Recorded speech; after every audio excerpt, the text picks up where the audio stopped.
সন্ধ্যায় বারান্দায় বসে চা খাচ্ছিলাম। ছেলে এসে আমার পাশে বসল। হঠাৎ সে আমার হাত ধরে বলল, মা, আমি একটা গুরুত্বপূর্ণ কথা বলবো। আমি তাকালাম। সে আমার চোখের দিকে তাকিয়ে বলল, আমি তোমাকে আমার জীবনসঙ্গী করতে চাই। আমার চায়ের কাপ হাত থেকে পড়ে যাওয়ার উপক্রম। সে আমার হাত চেপে ধরে বলল, আমি জানি এটা অদ্ভুত শোনাচ্ছে, কিন্তু আমি সত্যিই তোমাকে ভালোবাসি। আমি কাঁপতে কাঁপতে বললাম, তুই কি বলছিস? সে আমার মুখের দিকে তাকিয়ে বলল, মা, আমি তোমাকে শুধু মা হিসেবে নয়, একজন নারী হিসেবেও দেখি। আমার গলা শুকিয়ে গেল। সে আমার কাঁধে হাত রেখে বলল, আমি চাই আমরা স্বামী-স্ত্রী হয়ে জীবন কাটাই। আমি উঠে দাঁড়াতে চাইলে সে আমার হাত ধরে রাখল।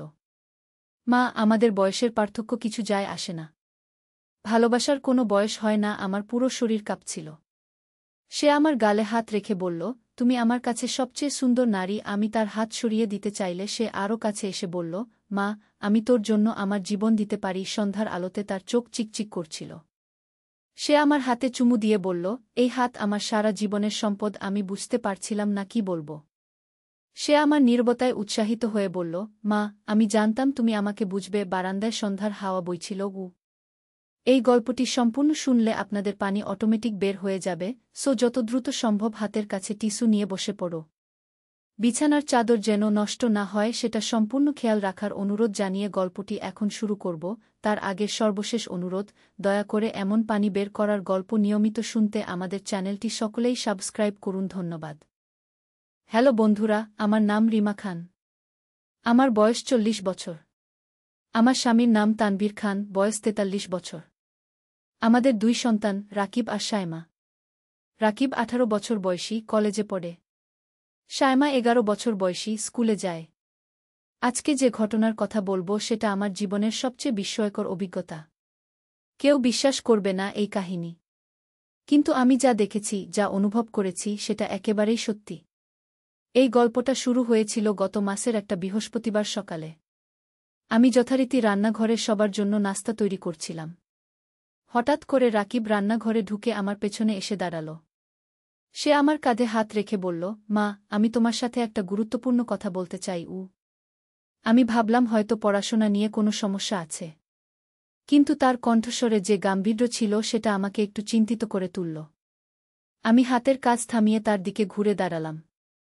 কি ব্যাপার রাকিব? কোনো সমস্যা? আমি জিজ্ঞেস করলাম। সে আমার 2 হাত ধরে বলল, মা, আমি তোমাকে নিয়ে একটা স্বপ্ন দেখেছি। সেই স্বপ্নে তুমি আর আমি একসাথে একটা বিশাল প্রাসাদে থাকছি। আমরা সেখানে রাজারানীর মতো জীবন কাটাচ্ছি। আমি হাসতে হাসতে বললাম, ওরে পাগলা, তুই কি সব বলছিস? স্বপ্ন তো স্বপ্নই। কিন্তু রাকিব একেবারেই হাসল না। সে আরও গম্ভীর হয়ে বলল, না মা, এটা শুধু স্বপ্ন নয়। আমি গত কয়েকদিন ধরে অদ্ভুত সব জিনিস দেখতে পাচ্ছি। কী রকম অদ্ভুত জিনিস? আমি কৌতূহলী হয়ে জিজ্ঞেস করলাম। রাকিব আমার হাত আরও শক্ত করে ধরে বলল, মা, আমি দেখতে পাচ্ছি যে আমাদের বাড়ির নিচে একটা গুপ্ত সুড়ঙ্গ আছে। সেই সুড়ঙ্গের শেষে একটা বিশাল ধনভাণ্ডার লুকানো আছে। আর সেই ধনভাণ্ডারের রক্ষক হচ্ছে একটা জিন।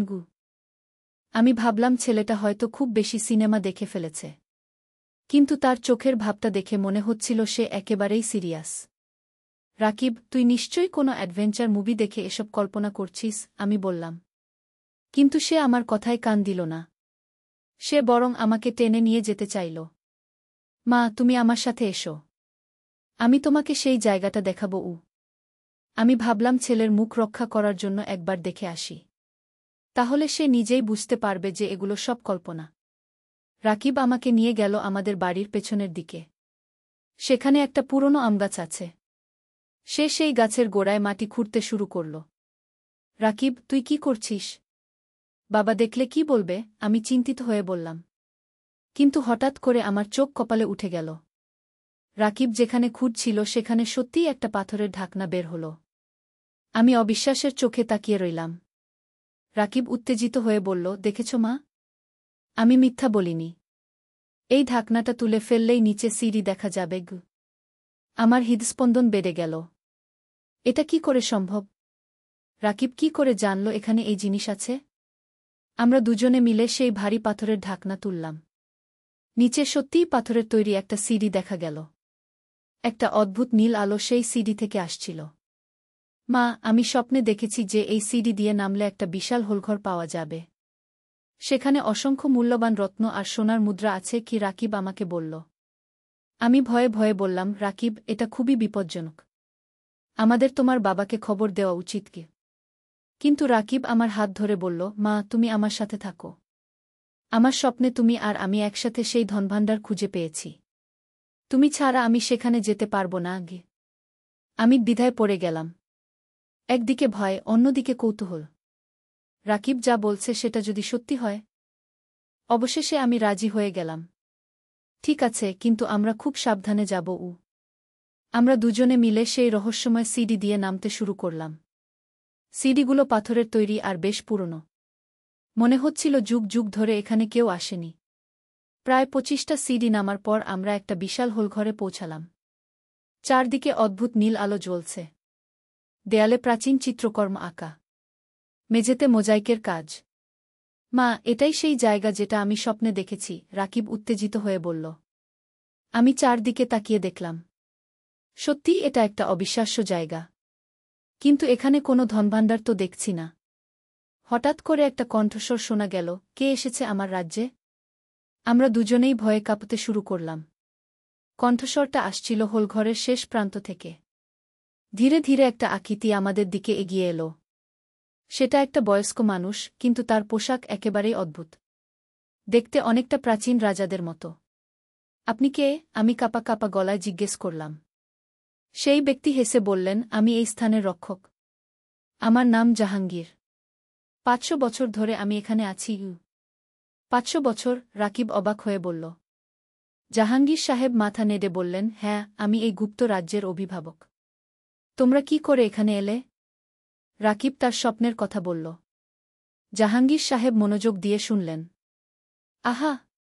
তাহলে তুমিই সেই বিশেষ ছেলে যার জন্য আমি অপেক্ষা করছি, জাহাঙ্গীর সাহেব বললেন। বিশেষ ছেলে মানে? আমি জিজ্ঞেস করলাম। জাহাঙ্গীর সাহেব ব্যাখ্যা করলেন, এই রাজ্যে একটা অভিশাপ আছে। 500 বছর আগে এক দুষ্ট জাদুকর এখানে একটা মন্ত্র করে গিয়েছিল। সেই মন্ত্রের কারণে এই রাজ্যের সব মানুষ পাথর হয়ে গেছে। শুধুমাত্র একটা বিশেষ ছেলে আর তার মা এসে সেই অভিশাপ ভাঙতে পারবে। আমার মাথা ঘুরে যাওয়ার অবস্থা। তার মানে আমরা কি? হ্যাঁ, তোমরাই সেই বিশেষ মানুষ, জাহাঙ্গীর সাহেব বললেন। কিন্তু অভিশাপ ভাঙতে হলে তোমাদের 3টা পরীক্ষা উত্তীর্ণ হতে হবে। রাকিব সাহসের সাথে বলল, আমরা যে কোনো পরীক্ষা দিতে প্রস্তুত। জাহাঙ্গীর সাহেব আমাদের হোলঘরের একটা অংশে নিয়ে গেলেন। সেখানে 3টা দরজা দেখা যাচ্ছিল।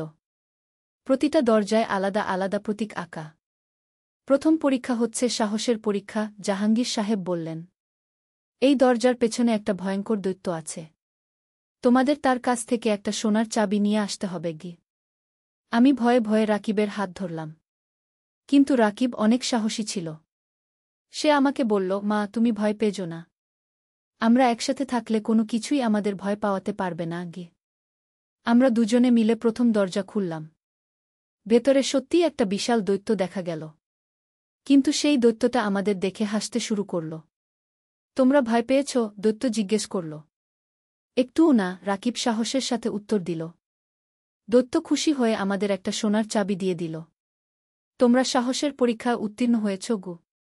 দ্বিতীয় পরীক্ষা ছিল বুদ্ধির পরীক্ষা। সেখানে একটা জটিল ধাঁধা সমাধান করতে হল। আমি আর রাকিব মিলে সেই ধাঁধা সমাধান করে ফেললাম। তৃতীয় পরীক্ষা ছিল ভালোবাসার পরীক্ষা।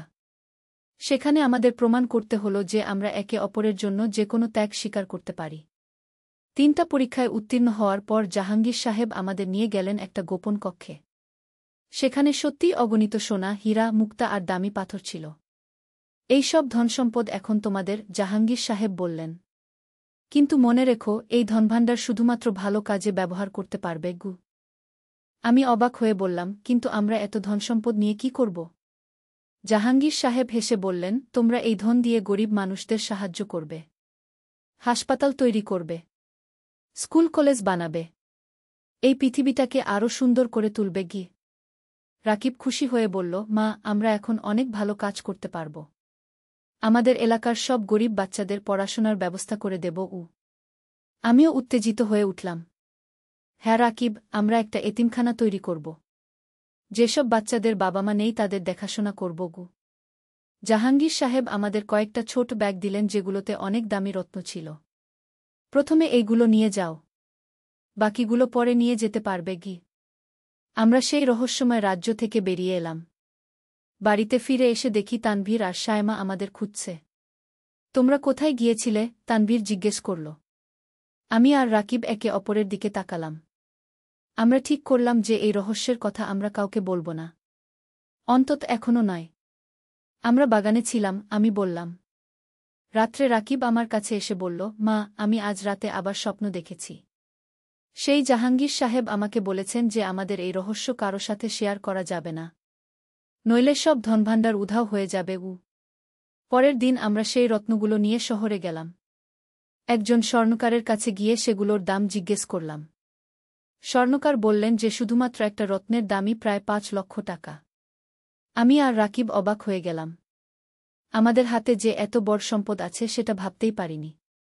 আমরা ঠিক করলাম যে প্রথমে আমাদের এলাকার একটা বস্তিতে গিয়ে গরিব পরিবারগুলোকে সাহায্য করব। পরের সপ্তাহে আমরা সেই বস্তিতে গেলাম। সেখানে অনেক পরিবার খুবই কষ্টে দিন কাটাচ্ছে। আমরা তাদের খাবার, কাপড়-চোপড় আর বাচ্চাদের বইখাতা কিনে দিলাম। বস্তির লোকজন আমাদের দেখে অবাক হয়ে গেল। তারা জানতে চাইল আমরা কোথা থেকে এত টাকা পেলাম। আমি বললাম, আমরা একটা লটারি জিতেছি। কিন্তু সত্যি কথা তো আর বলতে পারি না। এভাবে আমরা ধীরে ধীরে আমাদের এলাকার অনেক গরিব মানুষকে সাহায্য করতে শুরু করলাম। একটা ছোট স্কুল তৈরি করলাম যেখানে গরিব বাচ্চারা বিনামূল্যে পড়াশোনা করতে পারে। কিন্তু একদিন একটা অদ্ভুত ঘটনা ঘটল। আমি সকালে ঘুম থেকে উঠে দেখি রাকিব আমার বিছানার পাশে বসে আছে। তার চোখে অদ্ভুত একটা চাহনি। মা, আমি আজ রাতে একটা ভয়ানক স্বপ্ন দেখেছি, সে বলল। কি স্বপ্ন? আমি উঠে বসলাম। রাকিব আমার হাত ধরে বলল, আমি দেখেছি যে সেই জাহাঙ্গীর সাহেব আসলে একটা ভূত। সে আমাদের ফাঁদে ফেলেছে। সেই ধনভাণ্ডার আসলে অভিশপ্ত। আমার গা শিউরে উঠল। কি বলছিস তুই? মা, আমি স্বপ্নে দেখেছি যে যারাই সেই ধন ব্যবহার করে তারা ধীরে ধীরে পাথর হয়ে যায়। আমাদের তাড়াতাড়ি সেই ধন ফেরত দিতে হবে। আমি ভয়ে কাঁপতে শুরু করলাম। কিন্তু আমরা তো ইতিমধ্যে অনেক টাকা খরচ করে ফেলেছি। রাকিব চিন্তিত হয়ে বলল, আমাদের যত তাড়াতাড়ি সম্ভব সেই জায়গায় ফিরে যেতে হবে। সেই দিন বিকেলেই আমরা আবার সেই গুপ্ত সুড়ঙ্গে নামলাম। কিন্তু এবার সেখানে জাহাঙ্গীর সাহেবকে পেলাম না। হঠাৎ করে একটা ভয়ানক হাসির আওয়াজ শোনা গেল। হা হা হা, তোমরা আমার ফাঁদে পড়ে গেছ। আমরা দেখলাম জাহাঙ্গীর সাহেবের চেহারা একেবারে পাল্টে গেছে। তার চোখ লাল হয়ে গেছে, দাঁতগুলো ধারালো হয়ে গেছে। তুমি কে? রাকিব সাহস করে জিজ্ঞেস করল। আমি সেই জাদুকর যে ৫০০ বছর আগে এখানে অভিশাপ দিয়েছিলাম, সে ভয়ানক গলায় বলল। আমি তোমাদের প্রতারণা করেছি। সেই ধন ব্যবহার করলে তোমরা আমার দাস হয়ে যাবে। আমার পুরো শরীর কাঁপছিল। কিন্তু রাকিব একেবারেই ভয় পেল না। আমরা তোমার দাস হব না, রাকিব দৃঢ় গলায় বলল। আমরা সেই ধন ফেরত দিতে এসেছি। জাদুকর রেগে গিয়ে বলল, অনেক দেরি হয়ে গেছে। তোমরা ইতিমধ্যে সেই ধনের একটা অংশ ব্যবহার করে ফেলেছ। এখন তোমাদের আমার সাথে থাকতে হবে। কিন্তু তখনই একটা অবিশ্বাস্য ঘটনা ঘটল। হঠাৎ করে সেই হোলঘরে একটা উজ্জ্বল আলো ফুটে উঠল। সেই আলোর মধ্যে একজন সুন্দরী নারী আবির্ভূত হলেন। আমি এই রাজ্যের আসল রানী, সেই নারী বললেন। আমি ৫০০ বছর ধরে এই দুষ্ট জাদুকরের বিরুদ্ধে লড়াই করে আসছি। জাদুকর ভয়ে পিছিয়ে গেল। তুমি কি করে এখানে এলে? রানী বললেন, এই মা আর ছেলের নিঃস্বার্থ ভালোবাসা আমাকে মুক্ত করেছে। তারা সেই ধন নিজেদের জন্য ব্যবহার না করে গরিব মানুষদের সাহায্য করেছে। এই পবিত্র কাজ আমার অভিশাপ ভেঙে দিয়েছে। রানী তার হাত তুলে একটা মন্ত্র পড়লেন। সাথে সাথে সেই দুষ্ট জাদুকর ধোঁয়ার মতো উধাও হয়ে গেল। এখন এই রাজ্যে আবার শান্তি ফিরে এসেছে, রানী বললেন। তোমরা যে ধন নিয়েছ সেটা তোমাদের প্রাপ্য। ভালো কাজে ব্যবহার করে যাও। রানী আমাদের আশীর্বাদ করে অদৃশ্য হয়ে গেলেন। আমরা বাড়িতে ফিরে এলাম। সেদিন থেকে আমাদের জীবনটা একেবারে পাল্টে গেল। আমরা সেই ধন দিয়ে আমাদের এলাকায় একটা বড় হাসপাতাল তৈরি করলাম। একটা কলেজ বানালাম। অনেক গরিব পরিবারের বাচ্চাদের পড়াশোনার খরচ দিতে শুরু করলাম। তানভীর প্রথমে অবাক হয়েছিল, এত টাকা কোথা থেকে এলো। আমি তাকে বললাম যে আমার দূরের এক আত্মীয় মারা গিয়ে আমাদের নামে সম্পত্তি রেখে গেছেন। কিন্তু সবচেয়ে মজার ব্যাপার হল, রাকিবের স্বপ্ন দেখার ক্ষমতা আরও বেড়ে গেল। সে এখন ভবিষ্যতের অনেক কিছু স্বপ্নে দেখতে পায়। একদিন সে আমাকে বলল, মা, আমি স্বপ্নে দেখেছি যে আগামী মাসে আমাদের এলাকায় একটা বড় ঝড় আসবে। অনেক বাড়িঘর ক্ষতিগ্রস্ত হবে গে। আমি তার কথায় সেই মাসেই সবাইকে সতর্ক করে দিলাম। লোকজন প্রস্তুতি নিল। যখন সত্যিই ঝড় এলো তখন আমাদের এলাকার কেউই বেশি ক্ষতিগ্রস্ত হল না। এভাবে রাকিবের অলৌকিক ক্ষমতার কারণে আমাদের এলাকার মানুষজন আমাদের খুব সম্মান করতে শুরু করল। একদিন শায়মা আমাকে জিজ্ঞেস করল, আম্মু, রাকিব ভাই কি করে ভবিষ্যতের কথা জানে? আমি তাকে বললাম, মানুষের অনেক গোপন ক্ষমতা থাকে। তোমার ভাইয়ের স্বপ্নের মাধ্যমে ভবিষ্যৎ দেখার ক্ষমতা আছে কি? শায়মাও খুব আগ্রহী হয়ে উঠল। আমারও কি এমন ক্ষমতা আছে? রাকিব তাকে বলল, তুমি চেষ্টা করে দেখো। রাতে ঘুমানোর আগে মনে মনে চাইবে যে তুমি ভবিষ্যতের কিছু দেখতে চাও। শায়মা সেই রাত থেকে চেষ্টা করতে শুরু করল। কয়েক সপ্তাহ পর সেও স্বপ্নে অদ্ভুত সব কিছু দেখতে শুরু করল। একদিন সে আমাদের বলল, আমি স্বপ্নে দেখেছি যে আমাদের বাড়ির নিচে শুধু একটা ধনভাণ্ডার নয়, বরং পুরো একটা প্রাচীন শহর আছে গিউ।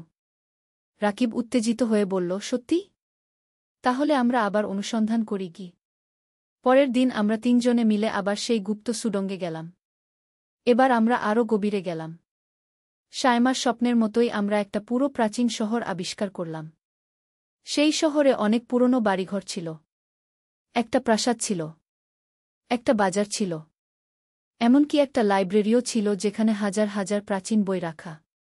লাইব্রেরিতে গিয়ে আমরা সেই রাজ্যের ইতিহাস জানতে পারলাম। ৫০০ বছর আগে এটা একটা অত্যন্ত সমৃদ্ধ রাজ্য ছিল। রাজারানী প্রজাদের খুব ভালোবাসতেন। কিন্তু একদিন এক দুষ্ট জাদুকর এসে পুরো রাজ্যকে মাটির নিচে চাপা দিয়ে দেয়া। আমরা আরও জানলাম যে এই রাজ্যে অনেক জ্ঞানী মানুষ ছিলেন। তারা বিজ্ঞান, চিকিৎসা আর প্রযুক্তি নিয়ে অনেক গবেষণা করতেন। লাইব্রেরির বইগুলো পড়ে আমরা অনেক নতুন জিনিস শিখলাম। সেখানে এমন সব চিকিৎসা পদ্ধতির কথা লেখা ছিল যা আধুনিক ডাক্তাররাও জানেন না। রাকিব একটা বই পড়ে আমাকে বলল, মা, এখানে লেখা আছে কি করে প্রাকৃতিক উপাদান দিয়ে ক্যান্সারের মতো রোগ সারানো যায়। আমি সেই বই পড়ে দেখলাম। সত্যিই অবিশ্বাস্য সব তথ্য লেখা। শায়মা আরেকটা বই নিয়ে বলল, এখানে লেখা আছে কি করে মাটি থেকে সোনা তৈরি করা যায়। আমরা বুঝতে পারলাম যে এই প্রাচীন রাজ্যের মানুষজন আমাদের চেয়ে অনেক বেশি উন্নত ছিলেন। কিন্তু হঠাৎ করে একটা অদ্ভুত আওয়াজ শোনা গেল। মনে হচ্ছিল কেউ কাঁদছে। আমরা সেই আওয়াজের দিকে গেলাম। দেখলাম প্রাসাদের একটা কক্ষে একজন বৃদ্ধ মানুষ বসে আছেন। তিনি পাথরের মতো স্থির, কিন্তু তার চোখ দিয়ে পানি পড়ছে। উনি কে? শায়মা ফিসফিস করে জিজ্ঞেস করল। রাকিব কাছে গিয়ে দেখল, এই তো সেই আসল জাহাঙ্গীর সাহেব। উনি পাথর হয়ে গেছেন কিন্তু এখনও জীবিত। আমি সেই বৃদ্ধের কাছে গিয়ে তার হাত স্পর্শ করলাম। হঠাৎ করে তিনি কথা বলতে পারলেন। তোমরা কারা? তিনি কাঁপা কাঁপা গলায় জিজ্ঞেস করলেন। আমি তাকে সব কিছু বললাম। তিনি শুনে খুব দুঃখিত হলেন। সেই দুষ্ট জাদুকর আমার রূপ ধরে তোমাদের প্রতারণা করেছে, তিনি বললেন। কিন্তু তোমরা যেহেতু সেই ধন ভালো কাজে ব্যবহার করেছ, তাই তোমাদের কোনো ক্ষতি হবে না গি। তিনি আমাদের আরও বললেন, এই অভিশাপ ভাঙানোর একটা উপায় আছে। তোমাদের এই রাজ্যের আসল ইতিহাস বাইরের মানুষদের জানাতে হবে। তাহলে সবাই জানতে পারবে যে এখানে একসময় কি সুন্দর একটা সভ্যতা ছিল। আমরা সেই দিন থেকে সেই প্রাচীন রাজ্যের ইতিহাস নিয়ে গবেষণা শুরু করলাম। আমরা বিভিন্ন বিশ্ববিদ্যালয়ের গবেষকদের সাথে যোগাযোগ করলাম। প্রত্নতত্ত্ববিদরা এসে সেই প্রাচীন শহর দেখে অবাক হয়ে গেলেন। তারা বললেন যে এটা একটা বিশ্বব্যাপী আবিষ্কার। আমাদের আবিষ্কারের খবর সারা দেশে ছড়িয়ে গেল। টেলিভিশনে, পত্রিকায় আমাদের সাক্ষাৎকার নেওয়া হল। রাকিব একটা ইন্টারভিউতে বলল, আমার মা আমার সবচেয়ে বড় অনুপ্রেরণা। উনি আমাকে শিখিয়েছেন যে সম্পদ শুধু নিজের জন্য নয়, সবার ভালোর জন্য ব্যবহার করতে হয়। আমি গর্বিত হয়ে তার কথা শুনছিলাম। আমার ছেলে সত্যিই একটা ভালো মানুষ হয়ে উঠেছে। সেই প্রাচীন শহরটা এখন একটা জাদুঘর হয়েছে। প্রতিদিন হাজার হাজার মানুষ সেখানে যায়। আমাদের দেশের পর্যটন শিল্প বেড়ে গেছে। কিন্তু সবচেয়ে আশ্চর্যের ব্যাপার হল, যে সব মানুষ সেই জাদুঘর ঘুরে আসে তাদের মধ্যে অনেকেই বলে যে তারা সেখানে গিয়ে অদ্ভুত সব স্বপ্ন দেখতে শুরু করেছে। একদিন এক ভদ্রলোক আমাদের কাছে এসে বললেন, আমি সেই জাদুঘর দেখার পর থেকে স্বপ্নে দেখতে পাচ্ছি যে আমার পূর্বপুরুষরা কোথায় সম্পদ লুকিয়ে রেখেছিলেন। আরেকজন মহিলা বললেন, আমি স্বপ্নে দেখেছি আমার হারিয়ে যাওয়া ভাই কোথায় আছে। ৩৫ বছর পর তাকে খুঁজে পেয়েছি। আমরা বুঝতে পারলাম যে সেই প্রাচীন রাজ্যে এখনও অলৌকিক শক্তি আছে। আমাদের পরিবারে এখন একটা বিশেষ ক্ষমতা এসেছে। আমরা সবাই এখন স্বপ্নের মাধ্যমে অনেক কিছু জানতে পারি। তানভীর প্রথমে বিশ্বাস করত না, কিন্তু যখন সেও কয়েকটা অবিশ্বাস্য স্বপ্ন দেখল আর সেগুলো সত্যি হল, তখন সে আমাদের কথা মানতে শুরু করল। আমাদের এই অভিজ্ঞতার পর আমি বুঝেছি যে এই পৃথিবীতে অনেক রহস্য আছে যা আমরা জানি না। প্রকৃতির অনেক গোপন শক্তি আছে। রাকিব এখন একটা গবেষণা ইনস্টিটিউট তৈরি করার পরিকল্পনা করছে, যেখানে মানুষের অদ্ভুত ক্ষমতা নিয়ে গবেষণা করা হবে। শায়মা বড় হয়ে একজন প্রত্নতত্ত্ববিদ হতে চায়। সে বলে, আমি আরও অনেক প্রাচীন সভ্যতা আবিষ্কার করব গো। আমি আমার পরিবারকে নিয়ে খুবই খুশি। আমরা সবাই মিলে মানুষের সেবা করছি। আমাদের জীবনে এখন একটা নতুন অর্থ এসেছে। কিন্তু সবচেয়ে বড় কথা হল, আমি আর রাকিবের মধ্যে এখন একটা অদ্ভুত বন্ধন তৈরি হয়েছে। আমরা একে অপরের স্বপ্ন বুঝতে পারি, একে অপরের মনের কথা জানতে পারি। কখনো কখনো রাকিব আমাকে বলে, মা, তুমি আমার সবচেয়ে ভালো বন্ধু। তুমি ছাড়া আমি কিছুই করতে পারি না গে। আমিও তাকে বলি, তুই আমার গর্ব রাকিব। তুই আমাকে জীবনের নতুন মানে শিখিয়েছিস গু। এই রহস্যময় অভিজ্ঞতার পর আমাদের পরিবারে একটা অদ্ভুত শান্তি নেমে এসেছে। আমরা সবাই জানি যে আমাদের জীবনে এক অলৌকিক শক্তি কাজ করছে। আর সেই শক্তির কারণেই আমরা অন্যদের সাহায্য করতে পারছি, গরিব মানুষদের স্বপ্ন পূরণ করতে পারছি। রাকিব এখন স্বপ্নে দেখে কোনো রোগী কোনো চিকিৎসায় ভালো হবে। শায়মা দেখে কোথায় প্রাচীন ধনসম্পদ লুকানো আছে। আমি দেখি কোনো পরিবারের কি সাহায্য দরকার। এভাবে আমাদের পুরো জীবনটাই এখন অন্যদের সেবায় উৎসর্গীকৃত। তানভীর মাঝে মাঝে হাসতে হাসতে বলে, আমার স্ত্রী আর বাচ্চারা সবাই জাদুকর হয়ে গেছে গিউ। কিন্তু সে এখন আমাদের এই কাজে সম্পূর্ণ সাহায্য করে। সে আমাদের তৈরি করা হাসপাতাল আর স্কুলের সব ব্যবস্থাপনা দেখাশোনা করে। আজ যখন এই গল্পটা বলছি, তখন আমার মনে হচ্ছে যে আমাদের এই অভিজ্ঞতা সবার সাথে শেয়ার করা উচিত। হয়তো আরও অনেক মানুষ এই ধরনের অলৌকিক ক্ষমতা লুকিয়ে রেখেছে। রাকিব গতকাল আমাকে বলল, মা, আমি স্বপ্নে দেখেছি যে তুমি একদিন একটা বই লিখবে। সেই বইয়ে আমাদের এই অভিজ্ঞতার কথা থাকবে। সেই বই পড়ে অনেক মানুষ উৎসাহিত হবে গু। হয়তো রাকিবের স্বপ্ন সত্যি হবে। হয়তো একদিন আমি সত্যিই একটা বই লিখব। কিন্তু এখনও পর্যন্ত আমাদের সবচেয়ে বড় আনন্দ হল যে আমরা মানুষের উপকার করতে পারছি। প্রতিদিন নতুন নতুন মানুষ আমাদের কাছে সাহায্য চাইতে আসে। গতকাল একটা গরিব বাবা এসে বললেন, আপা, আমার মেয়ের অপারেশন করার টাকা নেই গিউ। আমরা সাথে সাথে তার মেয়ের চিকিৎসার ব্যবস্থা করে দিলাম। এভাবে প্রতিদিন আমাদের জীবনে নতুন নতুন ঘটনা ঘটে। নতুন নতুন মানুষের সাথে পরিচয় হয়। নতুন নতুন সমস্যার সমাধান করতে হয়। রাকিব এখন বলে, মা, আমি যখন ছোট ছিলাম তখন ভাবতাম বড় হয়ে আমি একজন ডাক্তার হব। কিন্তু এখন মনে হয় আমি একজন স্বপ্নের ডাক্তার হয়েছি। মানুষের স্বপ্ন পূরণ করি কি। শায়মাও বলে, আমি বড় হয়ে আরও অনেক প্রাচীন সভ্যতা খুঁজে বের করব। তাহলে মানুষ জানতে পারবে আমাদের পূর্বপুরুষরা কত উন্নত ছিলেন গু। আমি মাঝে মাঝে ভাবি, সেদিন সন্ধ্যায় যদি রাকিব আমার কাছে তার স্বপ্নের কথা না বলত, তাহলে কি হতো? আমরা কি কখনো এই অবিশ্বাস্য রহস্যের সন্ধান পেতাম? আমার মনে হয় আমাদের ভাগ্য খুবই ভালো যে আমরা এই অভিজ্ঞতা পেয়েছি। এটা আমাদের জীবনকে সম্পূর্ণ বদলে দিয়েছে। এখন আমাদের বাড়িতে প্রতিদিন নতুন নতুন মানুষ আসে। কেউ আসে চিকিৎসার জন্য, কেউ আসে পড়াশোনার সাহায্যের জন্য, কেউ আসে শুধু আমাদের গল্প শোনার জন্য। আমি সবাইকে আমাদের অভিজ্ঞতার কথা বলি। অনেকে বিশ্বাস করে, অনেকে করে না। কিন্তু যারা বিশ্বাস করে তারা আমাদের কাছ থেকে অনুপ্রেরণা নিয়ে যায়। একদিন একজন তরুণী আমার কাছে এসে বলল, আপু, আপনাদের গল্প শুনে আমিও স্বপ্ন দেখার চেষ্টা করেছি। আমি স্বপ্নে দেখেছি যে আমার দাদুর লেখা একটা ডায়েরি আমাদের পুরনো বাড়ির আলমারিতে লুকানো আছে গিউ। আমি তাকে বললাম, তুমি খুঁজে দেখো। হয়তো সত্যিই পেয়ে যাবে গু। সপ্তাহ খানেক পর সেই মেয়ে আবার এলো। তার চোখে মুখে আনন্দের ছাপ। আপু, সত্যিই পেয়েছি। দাদুর ডায়েরিতে লেখা ছিল তিনি কোথায় কিছু সোনার গয়না লুকিয়ে রেখেছিলেন। আমরা সেগুলো বিক্রি করে আমার মায়ের অপারেশন করাতে পারব গো। এই ধরনের ঘটনা আমাদের এলাকায় এখন নিয়মিত হচ্ছে। মানুষ স্বপ্নে নতুন নতুন জিনিস দেখছে, হারিয়ে যাওয়া জিনিস খুঁজে পাচ্ছে। রাকিব এখন আমাকে বলে, মা, আমাদের যে ক্ষমতা এসেছে সেটা শুধু আমাদের জন্যই নয়, এটা ছড়িয়ে দেওয়ার জন্য। আমিও এখন সেটা বুঝতে পেরেছি। আমরা এলাকায় একটা স্বপ্ন কেন্দ্র তৈরি করেছি। সেখানে মানুষ এসে তাদের স্বপ্নের কথা বলে। আমরা তাদের সেই স্বপ্নের ব্যাখ্যা করে দিই। প্রথম প্রথম অনেকে হেসেছিল। বলেছিল এগুলো সব কুসংস্কার। কিন্তু যখন মানুষ দেখল যে সত্যিই তাদের স্বপ্ন সত্যি হচ্ছে, তখন সবাই বিশ্বাস করতে শুরু করল। এখন আমাদের স্বপ্নকেন্দ্রে প্রতিদিন শতাধিক মানুষ আসে। দূরদূরান্ত থেকে মানুষ আসে। একদিন ঢাকা থেকে একজন ব্যবসায়ী এসেছিলেন। তিনি বললেন, আমার ব্যবসায় অনেক লোকসান হচ্ছে। আমি কি করব বুঝতে পারছি না। রাকিব তাকে বলল, আপনি 3 দিন ধরে রাতে ঘুমানোর আগে মনে মনে চাইবেন যে আপনি আপনার ব্যবসার সমাধান দেখতে চান। 3 দিন পর সেই ব্যবসায়ী ফোন করলেন। খুশি গলায় বললেন, আমি স্বপ্নে দেখেছি যে আমার এক পুরনো বন্ধু আমাকে সাহায্য করতে পারবে। তার সাথে যোগাযোগ করে দেখলাম সত্যিই সে আমাকে একটা বড় অর্ডার দিতে পারবে। এই ধরনের অভিজ্ঞতা আমাদের প্রতিদিন হচ্ছে। আমার এখন মনে হয় আমরা মানুষের জন্য একটা সেতুর কাজ করছি। স্বপ্ন আর বাস্তবতার মধ্যে একটা সেতু। সায়মা এখন স্কুলে তার বন্ধুদের বলে, তোমরাও স্বপ্ন দেখার চেষ্টা করো। দেখবে অনেক মজার জিনিস জানতে পারবে।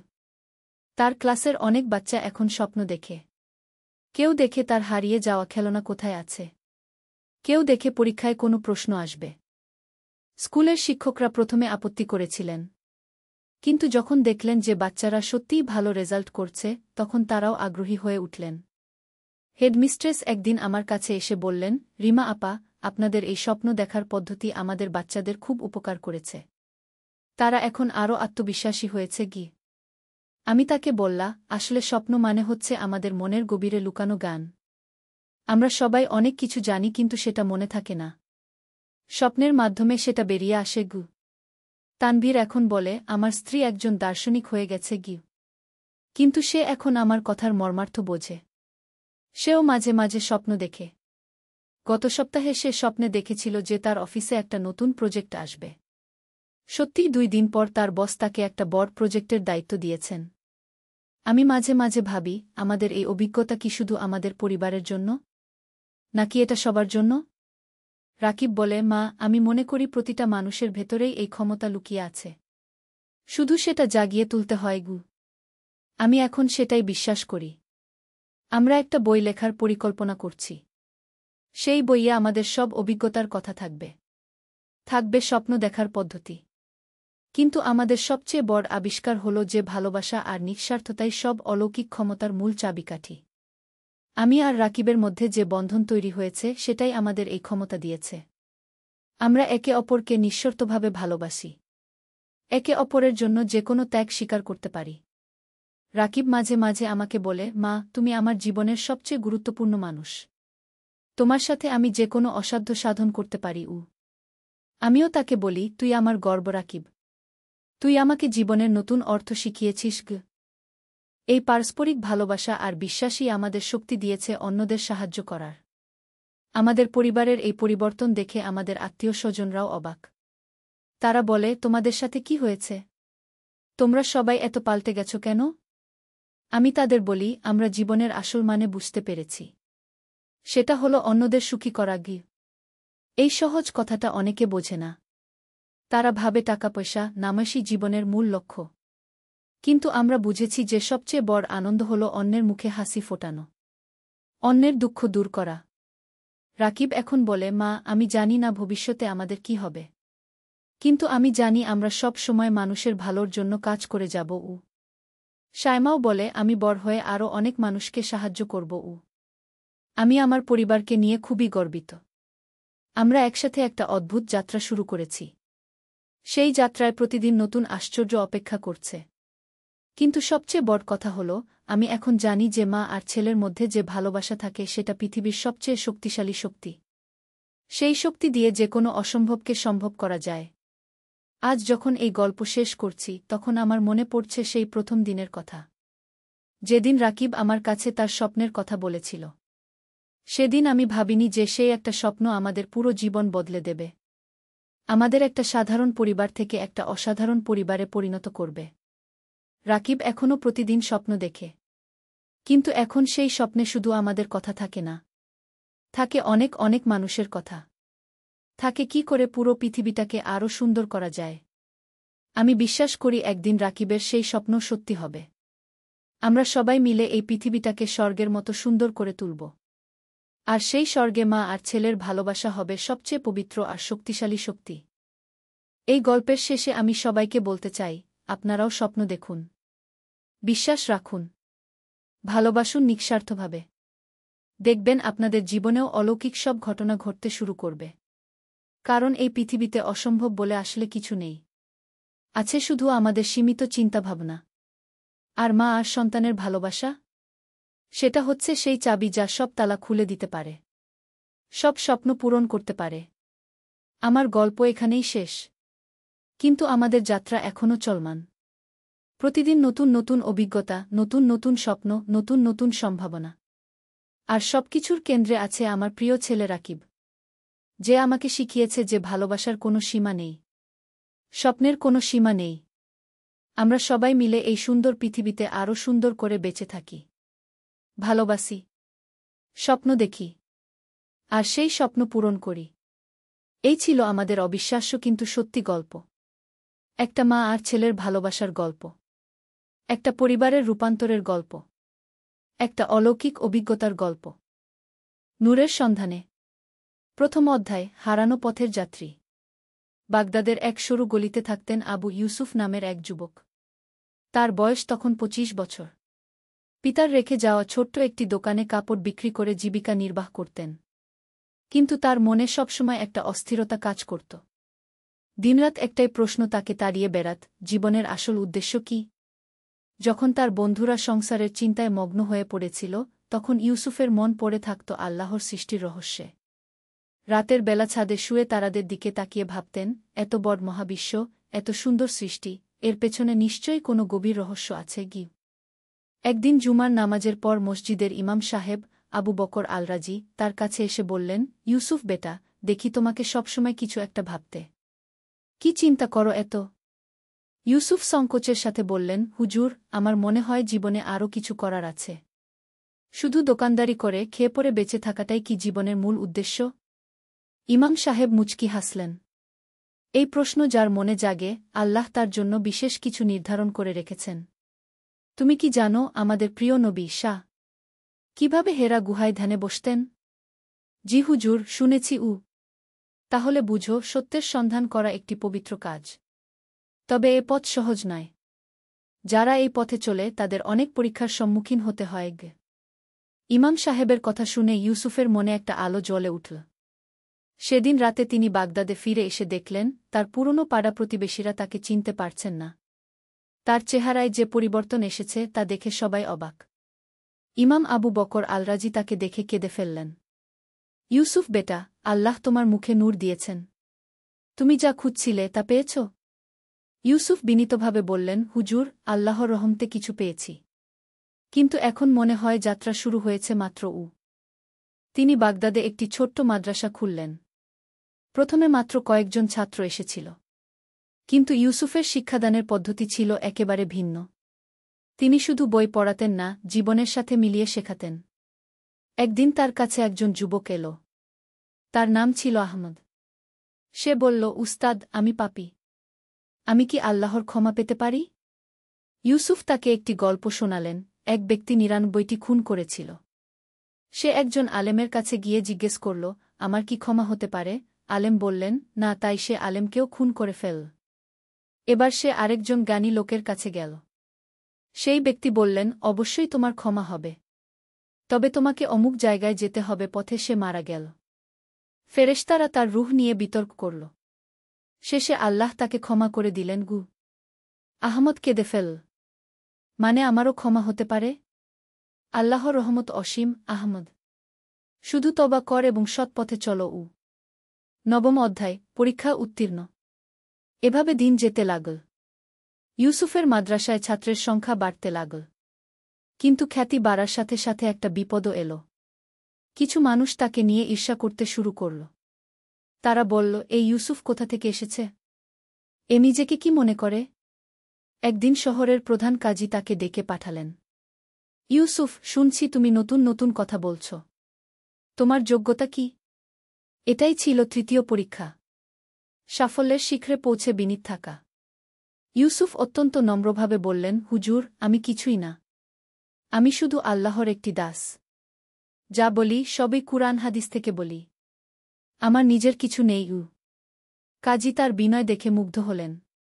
তিনি ইউসুফের শিক্ষাদানের অনুমতি দিলেন। কিন্তু আসল পরীক্ষা ছিল আরেকটি। একদিন খলিফার দরবার থেকে খবর এল যে ইউসুফকে রাজদরবারে আলেম হিসেবে নিযোগ দেওয়া হবে। এতে প্রচুর অর্থ এবং সম্মান ছিল। ইউসুফের সব বন্ধুবান্ধব তাকে বলল, এই সুযোগ হাতছাড়া করো না, কিন্তু ইউসুফ জানতেন এটা তার আসল পথ নয়। তিনি বিনীতভাবে সেই প্রস্তাব প্রত্যাখ্যান করলেন। তিনি বুঝতে পারলেন এটাই ছিল তৃতীয় পরীক্ষার সবচেয়ে কঠিন অংশ।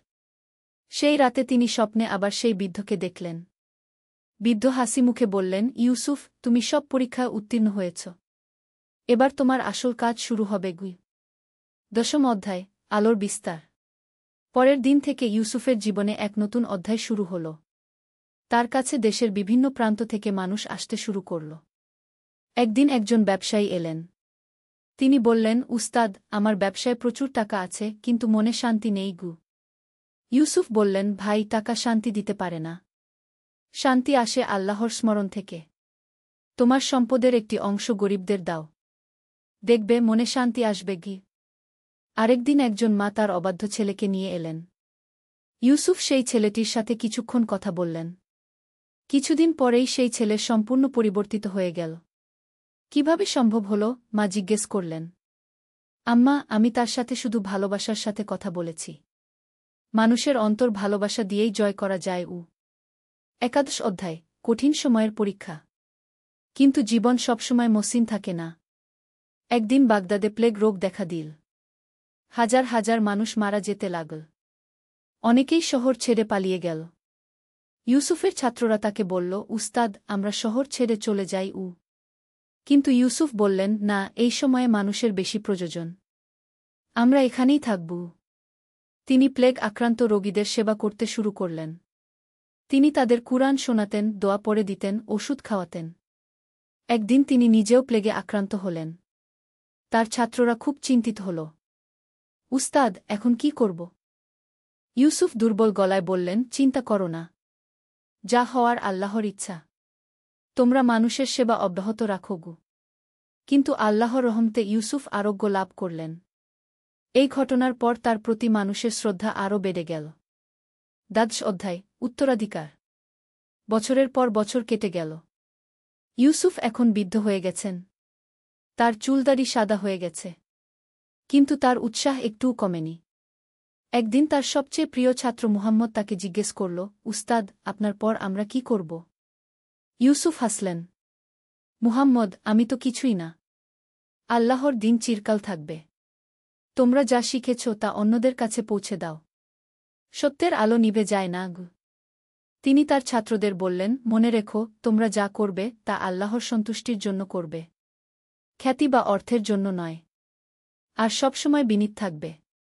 কারণ যত বড় আলেমই হও না কেন, আল্লাহর সামনে আমরা সবাই ছোটই। ত্রয়োদশ অধ্যায়, শেষ দিনগুলো। ইউসুফের বয়স যখন ৭৫ বছর, তিনি বুঝতে পারলেন তার দুনিয়ার সফর শেষ হয়ে আসছে। কিন্তু তিনি মোটেও দুঃখিত ছিলেন না। বরং খুশি ছিলেন যে আল্লাহ তাকে একটি সুন্দর জীবন দিয়েছেন। তিনি তার শেষ দিনগুলো কাটালেন প্রার্থনায় এবং আল্লাহর জিকিরে। প্রতিদিন তিনি কুরআন তেলাওয়াত করতেন, নামাজ পড়তেন, আর মানুষকে ভালো পথের দিকে ডাকতেন। একদিন রাতে তিনি আবার সেই স্বপ্ন দেখলেন। সেই বৃদ্ধ আবার এসেছেন। এবার তার সাথে আরও অনেক আলোকিত মানুষ। ইউসুফ, তুমি তোমার কাজ সম্পূর্ণ করেছ। এবার আমাদের সাথে চলো। ইউসুফ জিজ্ঞেস করলেন, আপনারা কে? আমরা তারা, যারা আল্লাহর পথে জীবন কাটিয়েছি। তুমিও এখন আমাদের মতো। পরের দিন সকালে ইউসুফের ছাত্ররা তাকে নামাজের জন্য ডাকতে গেল। দেখল তিনি সিজদায় আছেন। কিন্তু তিনি আর দুনিয়ায় নেই। সিজদারত অবস্থায় তিনি আল্লাহর কাছে চলে গেছেন। চতুর্দশ অধ্যায়, চিরস্থায়ী প্রভাব। ইউসুফের মৃত্যুর খবর শুনে সারা বাগদাদ কেঁদে ফেল। তার জানাজায় হাজার হাজার মানুষ অংশগ্রহণ করল। ধনী গরিব, রাজা প্রজা সবাই এসেছিল। তার দাফনের পর মানুষেরা বলল, একজন সত্যিকারের আল্লাহর বান্দা চলে গেলেন। কিন্তু ইউসুফের প্রভাব শেষ হয়ে যায়নি। তার ছাত্ররা তার শেখানো পথে চলতে লাগল। তারা বিভিন্ন জায়গায় গিয়ে মাদ্রাসা খুল মানুষকে ইসলামের সঠিক শিক্ষা দিতে লাগল। তার প্রিয় ছাত্র মুহাম্মদ একটি কিতাব লিখল ইউসুফের জীবনী নিয়ে। সেই কিতাবের নাম দিলখ নূরের সন্ধানে গি। এই কিতাব পড়ে অনেক মানুষ অনুপ্রাণিত হল। একদিন মুহাম্মদের কাছে একজন যুবক এল। সে বলল, আমিও ইউসুফ উস্তাদের মতো হতে চাই গু। মুহাম্মদ বললেন, তাহলে তার মতো জীবন কাটাও। সত্য খুঁজো, জ্ঞান অর্জন করো, নিজেকে পরিশুদ্ধ করো, আর মানুষের সেবা করো। পঞ্চদশ অধ্যায়, শিক্ষা ও উপদেশ। ইউসুফের জীবনের গল্প থেকে আমরা কি শিখতে পারি?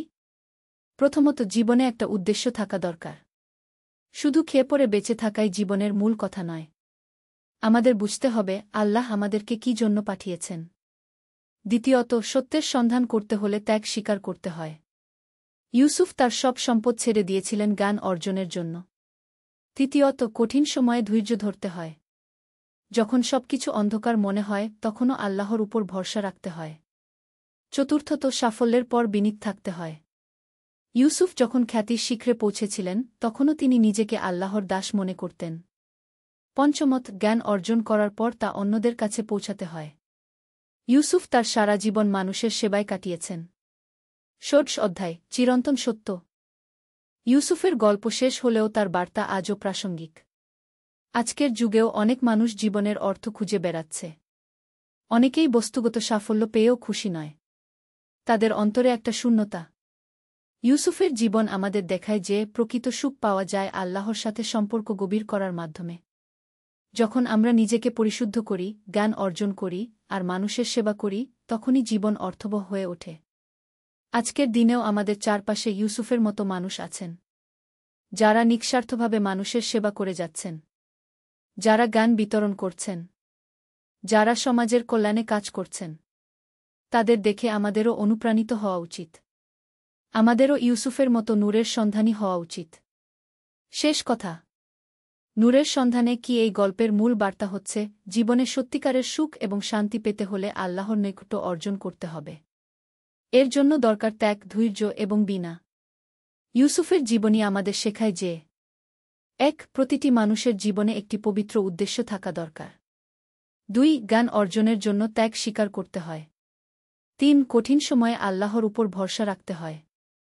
৪. সাফল্যের পর বিনীত থাকতে হয়।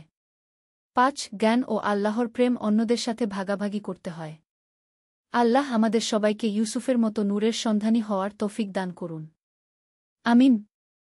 এই গল্পটি কাল্পনিক, কিন্তু এর শিক্ষা এবং উপদেশগুলো কুরআন ও হাদিসের আলোকে রচিত। আল্লাহই ভালো জানেন। দীর্ঘ নামাজে দাঁড়িয়ে আল্লাহর কাছে দোয়া করলেন, হে আল্লাহ, আমাকে সত্যের পথ দেখান। আমি যদি আপনার প্রিয় বান্দা হতে পারি, তাহলে আমাকে সেই পথ দেখান গু। দ্বিতীয় অধ্যায়, স্বপ্নে দেখা।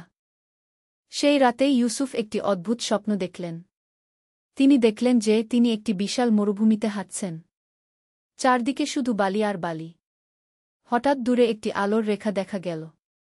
সেই আলোর দিকে হাঁটতে শুরু করলেন।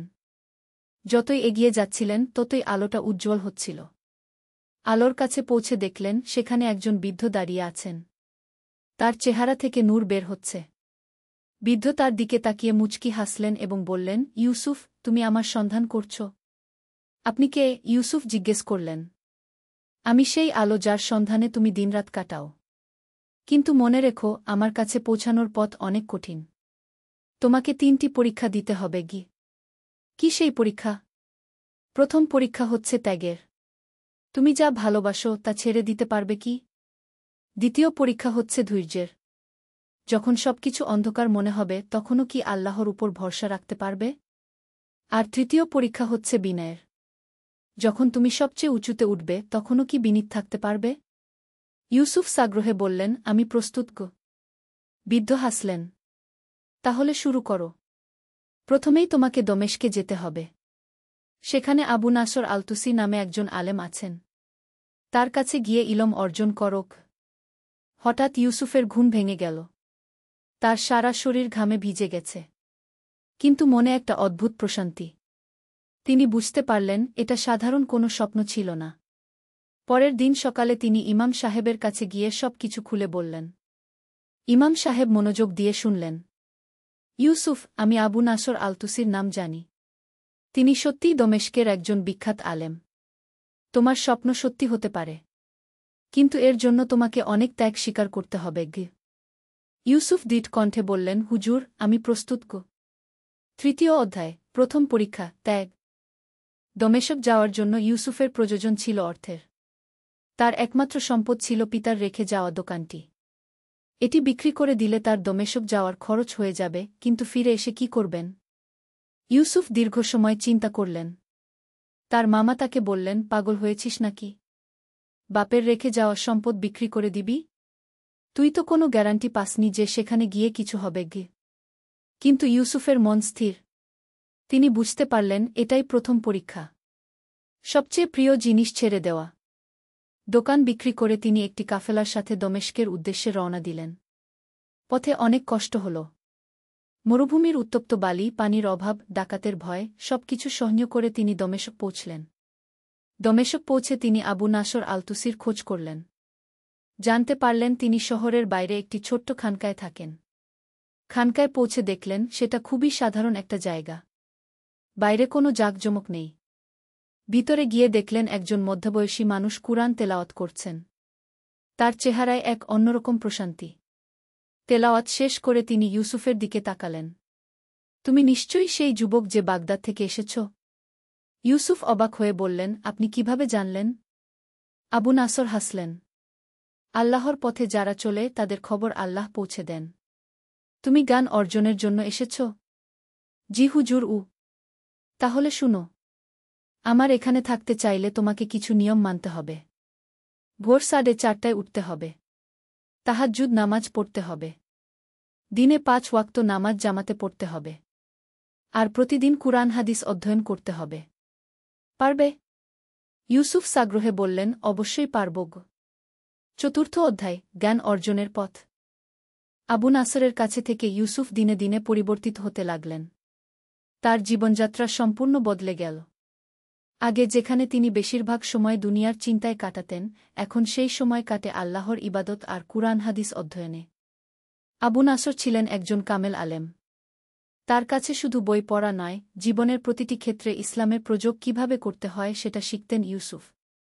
একদিন আবু নাসর তাকে বললেন, ইউসুফ, তুমি বইয়ের জ্ঞান অর্জন করছ, কিন্তু আসল জ্ঞান হচ্ছে আমল। যা শিখছ তা প্রয়োগ করব। কিভাবে প্রয়োগ করব হুজুর? এই দমেশক শহরে অনেক গরিব মানুষ আছে। তুমি তাদের সেবা কর, তাদের সাহায্য কর। দেখবে তোমার অন্তর পরিষ্কার হবে। ইউসুফ সেই থেকে প্রতিদিন অধ্যয়নের পাশাপাশি গরিবদের সেবায় নিয়োজিত হলেন। তিনি দেখলেন সত্যিই তার মনে এক অন্যরকম প্রশান্তি আসছে। এভাবে 3 বছর কেটে গেল। এই সময় ইউসুফ আরবি ভাষায় পণ্ডিত হয়ে উঠেছেন।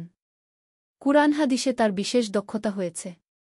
ফিকহ এবং আকীদার বিভিন্ন বিষয়ে তার গভীর জ্ঞান অর্জিত হয়েছে। একদিন আবু নাসর তাকে ডেকে বললেন, ইউসুফ, তোমার জ্ঞান অর্জনের প্রথম পর্যায় শেষ। এবার তোমাকে দ্বিতীয় পরীক্ষার জন্য প্রস্তুত হতে হবে। দ্বিতীয় পরীক্ষা? হ্যাঁ। এবার তোমাকে কায়রো যেতে হবে। সেখানে আল-আজহার বিশ্ববিদ্যালয়ে একজন মহান আলেম আছেন। তার নাম আবু হামিদ আল গাজালি। তার কাছে গিয়ে তাসাউফ অর্জন করো। ইউসুফের মনে পড়ল স্বপ্নের কথা। দ্বিতীয় পরীক্ষা ছিল ধৈর্যের।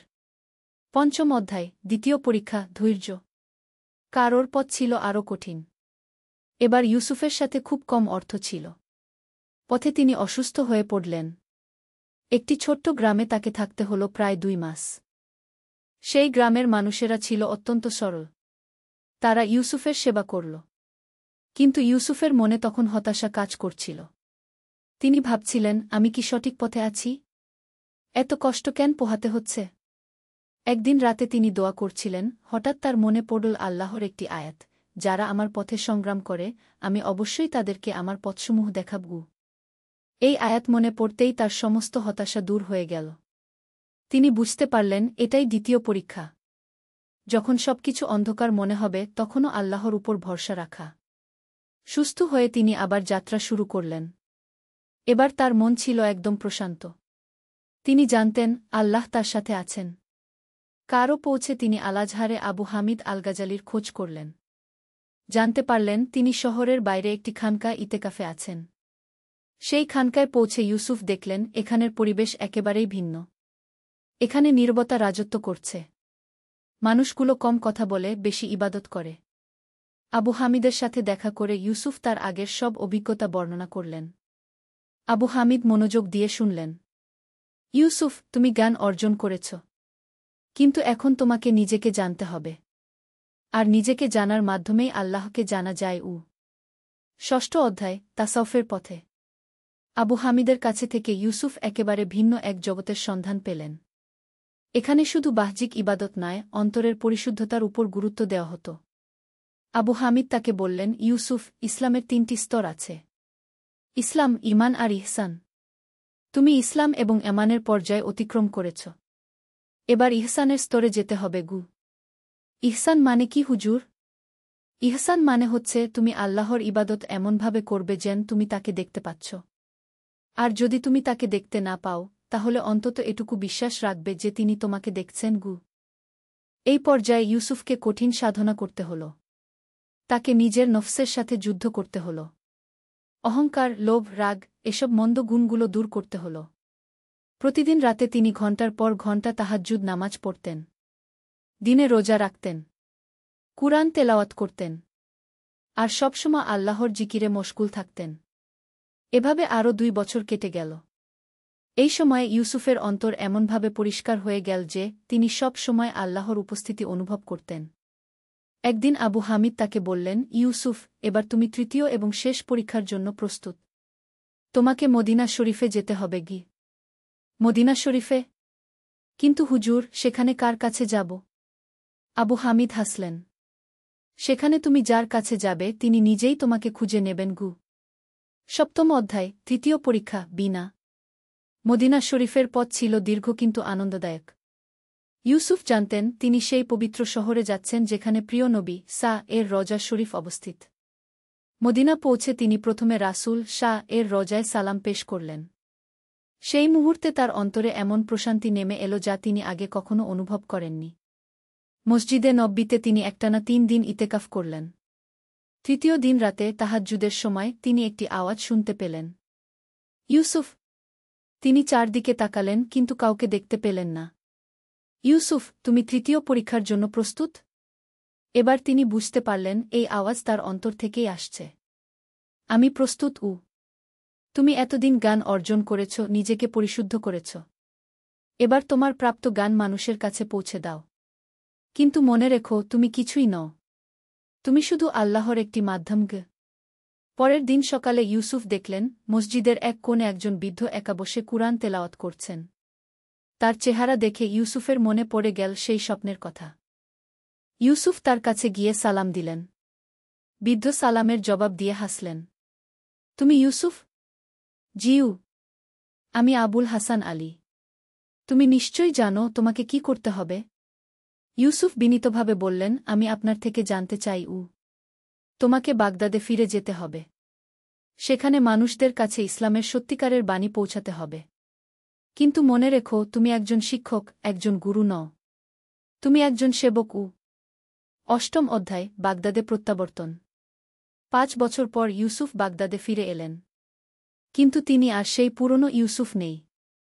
তার চেহারায় এক ধরনের নূর, তার কথাবার্তায় এক গভীর প্রজ্ঞা। 3